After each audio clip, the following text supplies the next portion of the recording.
শোনেন একটা কথা বলি, জামালপুরের মানুষ, আপনার লিডারদেরকে বলবেন যে তোমার রক্তের মধ্যে হারাম আছে কিনা, কিন্তু আমরা চ্যালেঞ্জ দিয়ে বললাম এই রক্তের মধ্যে এক ফোঁটা হারাম নাই, এক ফোঁটা হারাম নাই।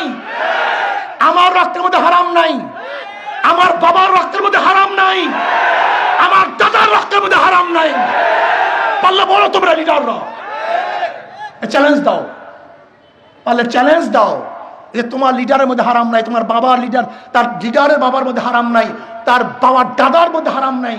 কিন্তু আমি চ্যালেঞ্জ দিয়ে স্টেজে বললাম সমস্ত ক্যামেরার সামনে, আলহামদুলিল্লাহ জানা সত্ত্বে এই রক্তের মধ্যে হারাম নাই, আমার বাবার রক্তের মধ্যে হারাম নাই, আমার দাদার রক্তের মধ্যে হারাম নেই।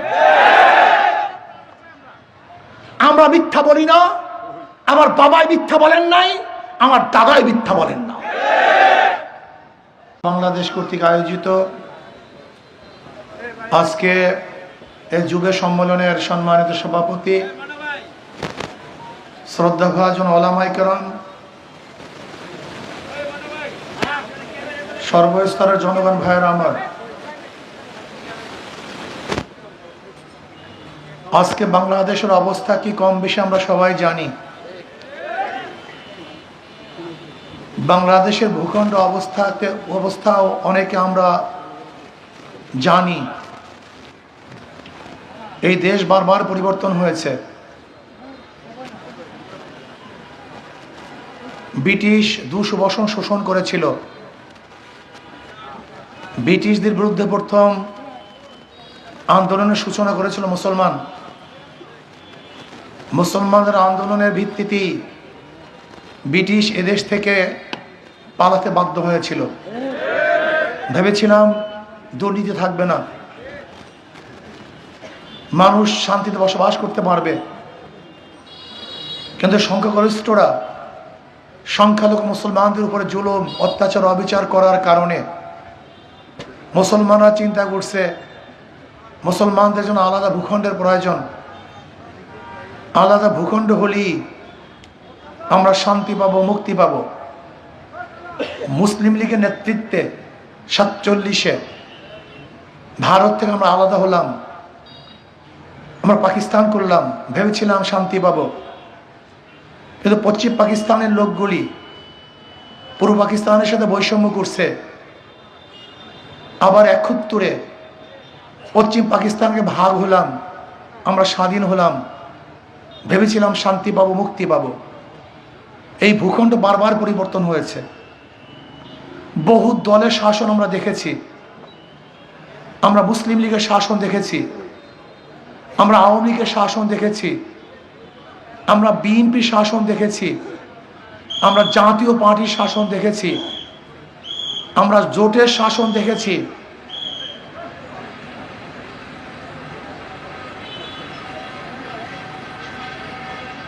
কিন্তু মানুষের ভাগ্যের পরিবর্তন দেখি নেই। আমরা বহুত নেতার শাসন দেখেছি, আমরা আইয়ুব খানের শাসন দেখেছি, আমরা শেখ সাহেবের শাসন দেখেছি, আমরা শাসন দেখেছি জিয়াউর রহমান সাহেবের, ছত্তার সাহেবের, এরশাদ সাহেবের, খালেদা জিয়ার, শেখ হাসিনার, মঈনুদ্দিন ফখরুদ্দিনের শাসন দেখেছি, কিন্তু মানুষের ভাগ্যের পরিবর্তন দেখি নেই। বহু দেশ দেখেছি, বহু দল দেখেছি, বহু শাসক দেখেছি, কিন্তু বৈষম্য দূর হয় নাই। আবারও 2024 জুলাই আগস্টে বৈষম্য বিরোধী আন্দোলনের সূচনা হয়েছিল। মানুষ ভেবেছে যদি এই যুদ্ধে আমরা বিজয় করতে পারি, বিজয় অর্জন করতে পারি, তাহলে বৈষম্য থাকবে না, মানুষ শান্তি পাবে, মুক্তি পাবে, নিরাপত্তা পাবে, জুলুম অত্যাচার বন্ধ হবে, আমার মা বোনেরা ধর্ষিত হবে না, কোনো দোকানদারকে চাঁদা দিতে হবে না, রাস্তার মধ্যে ড্রাইভাররা গাড়ি চালাবে, অত্যাচারের শিকার হবে না, কোনো শ্রমিকদেরকে অধিকার আদায়ের জন্য রাস্তায় নামতে হবে না, যেন অধিকার থাকবে ঋষি, কামার, মজদুর, জেলে, তাঁতি, কুমার, সমস্ত মানুষের অধিকার প্রতিষ্ঠিত হবে। মানুষ শান্তিতে বসবাস করতে পারবে, ঘরের দরজা খুলে মানুষ ঘুমাবে, প্রত্যেকটা মানুষের অধিকার প্রাপ্তি তার দাঁড়ে দাঁড়ে পুষবে। আমরা ঐক্যবদ্ধভাবে দেশকে গড়ব। এদেশে কোনো মানুষ কাউকে কেউ হিংসা করবে না, অত্যাচারিত হবে না, কোনো যুবক কাউকে খুন করবে না, রাজনৈতিক প্রতিহিংসায় কোনো মানুষ মারা যাবে না, কোনো মায়ের বুক আর খালি হবে না, কোনো বাচ্চার এতিম হবে না, আমার কোনো বোন বিধবা হবে না, ধুকে তো কোনো মানুষ মরবে না। এর জন্য আমরা আন্দোলন করেছিলাম, সংগ্রাম করেছিলাম। রাজনৈতিক সূচনা কেন হয়েছিল? সক্রেটিস ঈসাই সালের 500 বছর আগে এই যে ডেমোক্রেসি, এই ডেমোক্রেসির মূল তথ্যটা কি, ভিত্তিটা কি? আপনি কি জানেন ডেমোক্রেসি কি জিনিস? ডেমোক্রেসি মানেই হলো যে প্রত্যেক স্টেজ থেকে স্বাধীনভাবে কথা বলতে পারবে, প্রতিপক্ষের দুর্বলগুলি ধরিয়ে দিবে, তারা চর্চা করবে দেশ নিয়ে, স্বাধীনতা থাকবে, বাক শক্তি স্বাধীনতা থাকবে, লিখনির স্বাধীনতা থাকবে, কথা বলার স্বাধীনতা থাকবে, অধিকার থাকবে মানুষের কথা বলার, প্রত্যেকের ভুল ধরাধরি থাকবে, সুন্দর মতো আলোচনা করবে। কিন্তু আমরা কি দেখলাম? না, বাক শক্তিকে রুদ্ধ করা হচ্ছে, গলা টিপে মানুষকে মারা হচ্ছে, খুন খারাপি ধর্ষণ চলতেছে। এর জন্য কি আন্দোলন করেছিলাম? হ্যাঁ, তোমরা কোথায় ছিল বাবা? তুমি দেখো নাই সেই 5 তারিখে আগস্টের 4, 3 সে আগস্টের বিপ্লবের মধ্যে আমরা সামনের কাতারে ছিলাম। তুমি কি দেখেছো? বুলেটের সামনে আমরা ছিলাম, তোমরা কোথায় ছিলাম? আজকে যে লিডাররা বড় বড় কথা বলেন, কোথায় ছিলেন আপনি বলুন?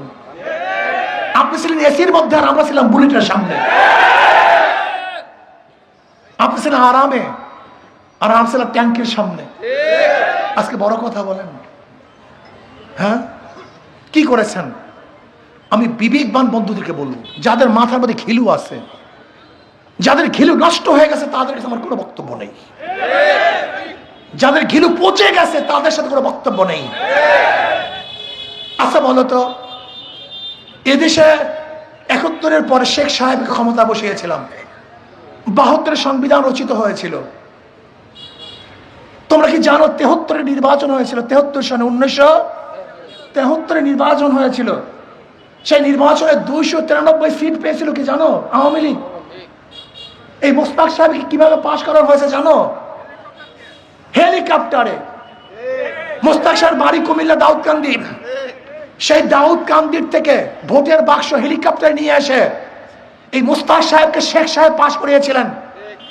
আবার এই আওয়ামী লীগে তার বিরুদ্ধে স্লোগান দিয়েছে শেখ সাহেবের খুনিকে মোস্তাক সাহেব। তুমি কি জানো সেই নির্বাচন সুস্থ নির্বাচন হয় নাই?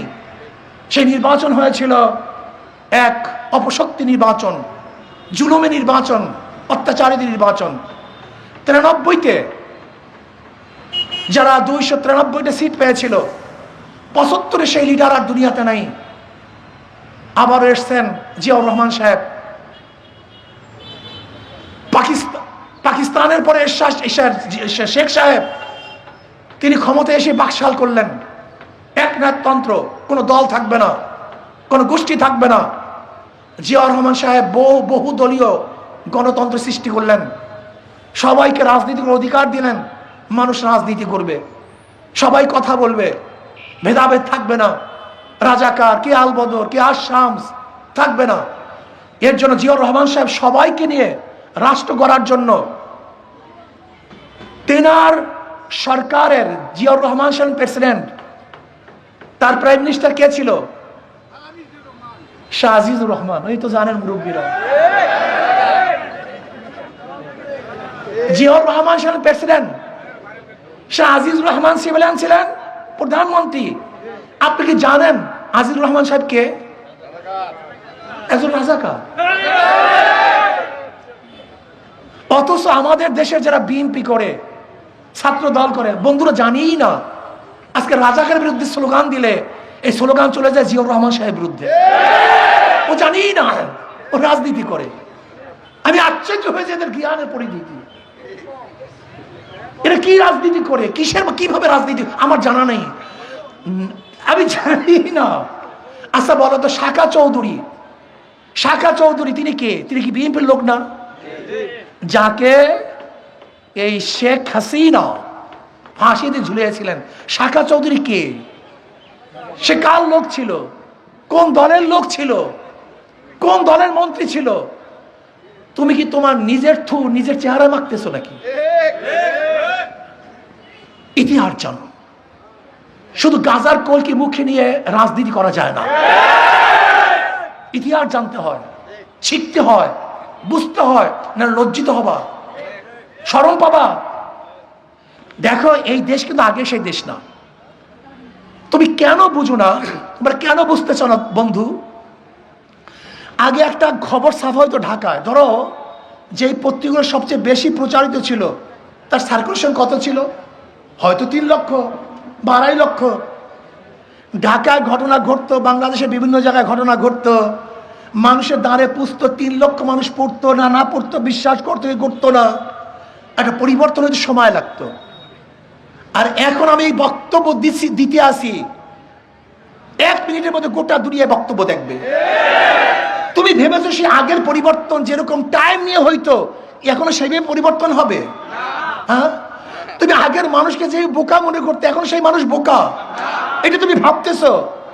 এখন রিক্সাওয়ালা, ঠেলাওয়ালা, কুলি মজদুর সবাই শিক্ষিত, হয়তো একাডেমিক পড়াশোনা করে নাই, কিন্তু রাজনৈতিকভাবে খুবই সচেতন, আর চিন্তাও করতে পারবা না।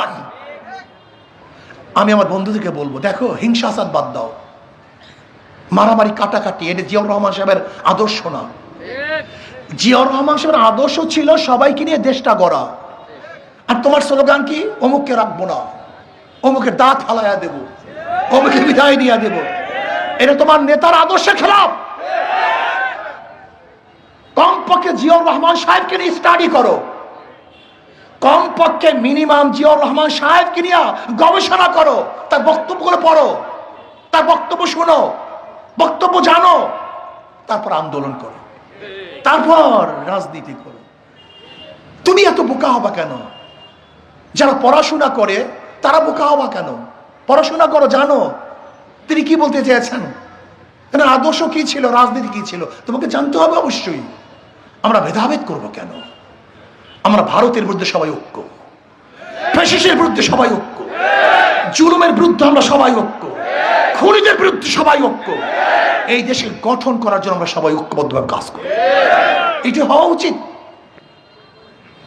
বেশ ভালো কথা, জিয়াউর রহমান সাহেব আদর্শবান ছিলেন, নীতিবান ছিলেন, মানুষ আবারও তাদেরকে ক্ষমতায় নিয়েছিল। 91-তে জিয়াউর রহমান সাহেবের আদর্শের কারণেই মানুষ বিএনপিকে ক্ষমতায় নিয়েছিল, কথা ঠিক না? 91 থেকে 96 পর্যন্ত বিএনপি ক্ষমতায় ছিল, কিন্তু 96-তে ক্ষমতা আসতে পারেন নাই কেন? ফেল মারলেন কেন? আবার কেন আন্দোলন করা হয়েছিল? এইমাত্র আমি বললাম যে 1973 সালে নির্বাচনে 293 সিট পেয়েছিল। আবার আপনি কি জানেন 96-তে 15 ফেব্রুয়ারি এক নির্বাচন হয়েছিল, জানেন আপনি? মুরব্বীদের মনে নেই? 1996 সনে 15 ফেব্রুয়ারি আরেকটা নির্বাচন হয়েছিল, জানো তুমি? একক তৎকালীন সময় প্রাইম মিনিস্টার খালেদা জিয়া বলেছিলেন, কেউ যদি নির্বাচন অংশগ্রহণ না করে আমরা একা নির্বাচন করব। এবং একা নির্বাচন করে জানো ক্ষমতার মেয়াদ কয়দিন ছিল? মাত্র 16 দিন। 16 দিন পরে আবার সে বিদায় হলেন। খুব ভালো মতো ইতিহাস জানো। আবার কে আসছে? শেখ সাহেবের কন্যা। মানুষ ভেবেছে যে শেখ সাহেবের কন্যা কিন্তু আবারও ক্ষমতায় বসাই তওবা তিল্লা করছে, তসবিহ ধরছে, ঘন্টা মারছে, পর্দা করছে, তাহাজ্জুদ করছে। যদি এবার তাকে ক্ষমতায় বসাই তাহলে হয়তো বা দেশ ভালো হবে। 96-তে তাকে ক্ষমতায় বসালাম, আবার 2001-এ মানুষ তাকে ভোট দেয় নাই কেন? আবারও নিয়ে আসছি কাকে? ওই যে 91 থেকে 96 পর্যন্ত যে ফেল করছিল, পাশ করে নাই, কিন্তু কি করছে? তাকে আবারও নিয়ে আসছে। মানুষ ভেবেছে একবার ফেল করছে, হয়তো বা বোঝে নাই, পারে নাই, আবারও ক্ষমতায় নিয়ে আসলাম। আচ্ছা 2001 থেকে ছয়ের মধ্যে কারবার শেষ, আবার আন্দোলন সংগ্রাম, চলে আসছে কে? মঈনুদ্দিন ফখরুদ্দিন। উভয় বলুক, উভয় গৃহবন্দী, 2 থিওরি, উভয়কে হটাও। আচ্ছা আপনি বলেন তো, যে ব্যক্তি 91 থেকে 96-তে ফেল করছে, আবার 2001 থেকে 2006 পর্যন্ত ফেল করছে, আগামীতে রেজাল্ট কি হবে? আপনারাই বলেন রেজাল্টটা কি হবে? না পাস, এবার ফার্স্ট ক্লাস ফার্স্ট পাবে, এবার ফার্স্ট ক্লাস ফার্স্ট হবে, ঠিক না? রাগ করিয়েন না, পারেন তো শুধু পেশি শক্তি ব্যবহার করতে, বুদ্ধি শক্তি ব্যবহার করেন। পেশি শক্তি দিয়ে সরকার থাকতে পারে না। শেখ হাসিনা পেশি শক্তি দিয়া ক্ষমতায় থাকতে পারে, মেধা শক্তি লাগবে, বুদ্ধি শক্তি, আদর্শ শক্তি, নীতি শক্তি। আপনারা কেন ক্ষমতা দেখাতে চান না? আপনারা কেন পেশি শক্তি ব্যবহার করবেন? বিএনপির এটা কাজ না, পেশি শক্তি ব্যবহার করে বিএনপির কাজ না, এটা জিয়াউর রহমান সাহেবের আদর্শ না। আপনাদের জিয়াউর রহমান সাহেবের আদর্শও মানেন না। হ্যাঁ, এই সময় আমি আসার সময় আমার বন্ধুরা বিহেভ করছে আমাকে, এই মিথ্যাবাদী যায়, ওখানে বিএনপি মিটিং চলতেছে, কি মিথ্যা বলছি বলেন? আমি একজন আপনার মুরব্বী, একজন যুবক, একজন ছাত্র, আমাকে যে বলেন যে মিথ্যুক যায়, বলেন কি মিথ্যা বলছি? জীবনে একটা মিথ্যা কি বলছি বলেন? একটাও না। আমাকে বলুন। আপনারা বলছেন হুজুর এই কথা বলছেন, আপনি কি বলছেন? বলছেন চাঁদা তুলে পল্টনে চলে যায় লন্ডন। ভাই, এক কথা তো আমার না, আমি বক্তব্য হিসেবে বলেছি। আমি এই কথা বলার সময় বলছি বাবা আমার এই কথা না, আমি বিএনপিকে বলছি যে এই কথা উঠতেছে, সতর্ক হন। যেরকম অপর মেয়ের ব্যাপারে যারা বন্ধু থাকে তারা বলে খবরদার আম্মা আপনার মেয়ের ব্যাপারে কিন্তু কথা উঠতেছে, সতর্ক হন। এটা সতর্ক করার জন্য আমার এই বক্তব্য না। আমি বারবার বলেছি এই বক্তব্য আমার না, যখন এই কথা বলছি যে আপনাদের বিরুদ্ধে এই কথা উঠতেছে, সতর্ক হন। আপনারা সতর্ক হন নাই, দোষটা কি আমার? আমার উপর দোষ দেন কেন? শোনেন একটা কথা বলি, জামালপুরের মানুষ, আপনার লিডারদেরকে বলবেন যে তোমার রক্তের মধ্যে হারাম আছে কিনা, কিন্তু আমরা চ্যালেঞ্জ দিয়ে বললাম এই রক্তের মধ্যে এক ফোঁটা হারাম নাই, এক ফোঁটা হারাম নাই। আমার রক্তের মধ্যে হারাম নাই, আমার বাবার রক্তের মধ্যে হারাম নাই, আমার দাদার রক্তের মধ্যে হারাম নাই। পারলে বলো তোমরা লিডাররা, চ্যালেঞ্জ দাও, পারলে চ্যালেঞ্জ দাও যে তোমার লিডারের মধ্যে হারাম নাই, তোমার বাবার লিডার তার লিডারের বাবার মধ্যে হারাম নাই, তার বাবার দাদার মধ্যে হারাম নাই। কিন্তু আমি চ্যালেঞ্জ দিয়ে স্টেজে বললাম সমস্ত ক্যামেরার সামনে, আলহামদুলিল্লাহ জানা সত্ত্বে এই রক্তের মধ্যে হারাম নাই, আমার বাবার রক্তের মধ্যে হারাম নাই, আমার দাদার রক্তের মধ্যে হারাম নাই। আমরা মিথ্যা বলি না, আমার বাবাই মিথ্যা বলেন নাই, আমার দাদাই মিথ্যা বলেন না। বললাম তো, বের করে দাও কোনটা মিথ্যা বলছে, বলো। উদ্ধৃতি দিলে সে মিথ্যাবাদী হয় না, অমুক এই কথা বলছে সেই কথা তার হয় না। গল্প পড়ো না, সাহিত্য পড়ো না, কবিরা কি করেন, সাহিত্যকরা কি করেন, এতটুকু পড়াশোনা করো না? উদ্ধৃতি কি নিজের কথা হয়? হ্যাঁ, দেখো যেই বক্তব্যগুলি দিচ্ছি খুব ভালো মতো বোঝার চেষ্টা করো। আমরা কাউ শত্রু না, আমরা সবাই বন্ধু। জুলাই বিপ্লব একসাথে করছে, আজকে বিচ্ছিন্ন হবো কেন? আজকে একজন আরেকজন শত্রু হবো কেন? জুলাই বিপ্লবের উদ্দেশ্য কি ছিল? মানুষকে রক্ষা করা, এই দেশকে গঠন করা। আসো আমরা সবাই মিলে জিলে দেশকে গঠন করি, আদর্শবান হই, চরিত্রবান হই, নীতিবান হই। ওই পার্শ্ববর্তী যারা আমাদের দুশ্মন তাদের ব্যাপারে ঐক্য হই, দেশকে গড়ি। যে ক্ষমতায় যায় যাক, এটা আমাদের কোনো আফসোস নেই। আমরা ক্ষমতার পাগল না রে বাবা। ইসলামী আন্দোলন বাংলাদেশ ক্ষমতার পাগল না। যদি আমরা ক্ষমতায় যেতে চাইতাম তাহলে 2001 ক্ষমতায় যেতে পারতাম। আমরা ক্ষমতার পাগল না বাবা, ক্ষমতার পাগল না।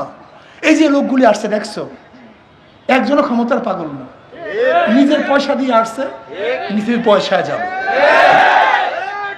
আমরা দেশকে গড়তে চাই, এই মানবতাকে গড়তে চাই। যাই হোক, আমি অন্তর্বর্তী সরকারের প্রধান, আমি জনাব ইউনূস সাহেবকে বলবো,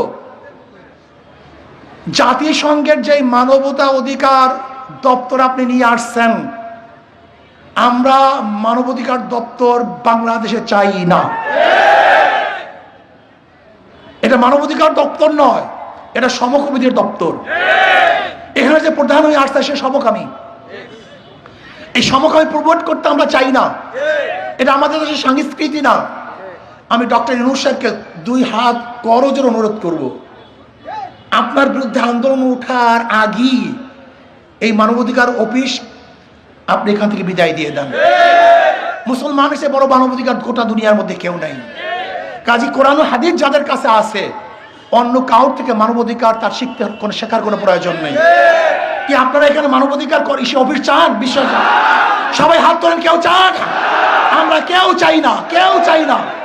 সবাই হাত তোলেন। কেউ চাই? আমরা কেউ চাই না। আপনার বিরুদ্ধে আন্দোলন ওঠার আগে এটাকে বিদায় দিয়ে দেন, ঝামেলা দূর করেন। ইনশাআল্লাহ আসুন আমরা সম্মিলিতভাবে এই দেশটাকে গড়ব। আমার শেষ কথা হলো এই, 2 নম্বর জমিতে 1 নম্বর ফসল হয় না, 9 নম্বর গাছে 1 নম্বর ফল হয় না, 2 নম্বর ছাত্রের কাছে 1 নম্বর, 2 নম্বর ওস্তাদের কাছে 1 নম্বর ছাত্র গঠন হয় না, 2 নম্বর নেতার কাছে দেশ কোনোদিন 1 নম্বর হতে পারে না। হতে একজনের নাম এ, একজনের নাম বি, একজনের নাম সি। এও চোর, বিও চোর, সিও চোর। ক্ষমতায় আছে এ, সে কি করবে? হটাও এ, বসাও বি, সে কি করবে? হটাও বি, বসাও সি, সে কি করবে? কারণ নেতার পরিবর্তন হয়েছে, দলের পরিবর্তন হয়েছে, নীতি আদর্শ পরিবর্তন হয়নি। এর জন্য শুধু নেতা নয়, নীতির পরিবর্তন চাই। দুর্নীতিবাজ, জালেম, অত্যাচারী, খুনির মাধ্যমে দেশ কোনোদিন দুর্নীতিমুক্ত হতে পারে না। এই জন্য আসুন আমার জনগণ বাবারা, কাউকে কেউ শত্রু মনে করব না, আমরা সবাই আপন, এক, অভিন্ন। কি কথা ঠিক না? মারামারি করবেন কেন? খুনাখুনি করবেন কেন? জুলুম করবেন কেন? শ্রদ্ধা ভরে প্রত্যেকে শ্রদ্ধা করবেন, সম্মান করবেন। আমরা সবাই মিলে ঝিলে এই দেশটাকে গড়ব। আল্লাহ আমাকে এবং আমাদের সবাইকে দেশ গড়ার তৌফিক দান করেন। আর শেষ কথা হলো এই, নৌকা যারা নির্বাচন করে নৌকা চালাতে পারে না, নাঙ্গলে যারা নির্বাচন করে নিজেরা নাঙ্গল বইতে পারে না, যারা ধানের শীষে নির্বাচন করে নিজেরা ধান কাটতে পারে না, যারা কুঠার নিয়ে নির্বাচন করে নিজেরা লাকড়ি ফাটতে পারে না, যারা গরুর গাড়িতে নির্বাচন করে নিজেরা গরুর গাড়ি চালায় না, চালাতে পারে না। কিন্তু হাত পা এমন একটা প্রতীক, যে নির্বাচন করে সেও চালাতে পারে, যারা করে তারাও চালাতে পারে। হিন্দুরাও, মুসলমানরাও, ছোটরা, বড়রা, ধনীরা, গরিবরা, সবাই প্রতীক হাত পাখা। শান্তির প্রতীক হাত পাখা। কারেন্ট ফেল করে, হাত পাখা ফেল করে।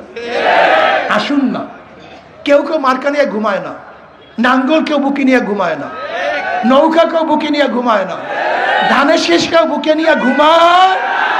কিন্তু ঘুমের সময় হাত পাখা কোথায় থাকে? এই হাত পাখাটা বুকের উপরে থাকে। ঘুমের সময় মানুষের বুকের উপর কোন পাখা থাকে? হাত পাখা। এটা শান্তির প্রতীক, সবার প্রতীক, সর্বজনীন প্রতীক। আমি বিশ্বাস করি হাত পাখা যদি বিজয় হয়, এই জাতি বিজয় হবে, এই দেশ বিজয় হবে, মানবতা বিজয় হবে। আল্লাহ আমাদের সবাইকে কবুল করে নেন। আল্লাহুম্মা